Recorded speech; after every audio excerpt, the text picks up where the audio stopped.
बिस्मिल्लाहिर्रहमानिर्रहीम। फरमाने मुस्तफ़ा सल्लल्लाहु तआला अलैहि वसल्लम, मुझ पर दुरूद शरीफ पढ़ो, बेशक ये तुम्हारे लिए तहारत है। आज की सुन्नत मार्का ये है कि पानी बैठ कर पीना सुन्नत मार्का है और बिस्मिल्लाह शरीफ पढ़कर अल्लाह ताला हम सबको भी कम से कम 313 बार दुरूद शरीफ पढ़ने और सुन्नत के मुताबिक ज़िंदगी गुजारने की तौफीक अता फरमाए। राशिद अत्तारी रूहानी इलाज लेकर पेश खिदमत है।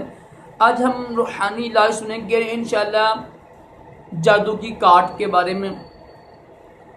आपने देखिए जादू की काट, एक तो पहली बात है कि जादू का इनकार करना ये भी कुफर है, क्योंकि जादू जिन्नात और जादू कौन पाक से साबित है, लेकिन जादू करने वाला वो मसलन हराम काम करता है और अगर ऐसे अल्फाज बोलता है जादू के दौरान जो शिरकिया होती हैं तो वो काफर है।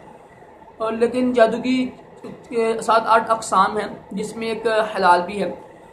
तो आज हम बात करेंगे जादू की काट के बारे में। जिस पर जादू हुआ हो, शक हो, तो शाम की नमाज पढ़ के ना आपने मगरिब तक 1000 बार, बल्कि कोशिश करेंगे 1200 बार अव्वल आखिर दूसरी पढ़ लें, 11-11 बार, 12-12 बार।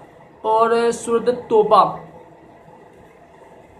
तौबा की आखिरी 2 आयतें हैं ना, जो जिसमें अल्लाह ताला ने अपने महबूब सलाम पर काफ़ी तारीफ़ें की हैं, उसमें ना सूरत तौबा की आखिरी 2 आयात को आपने 1000 बार, बेहतर यह है कि 1200 बार, 11-11 बार, 12 बार दुरूद शरीफ पढ़ कर और इसको इशा से पहले ख़त्म करना है। इसको तकरीबन 12 दिन पढ़ना है आपने।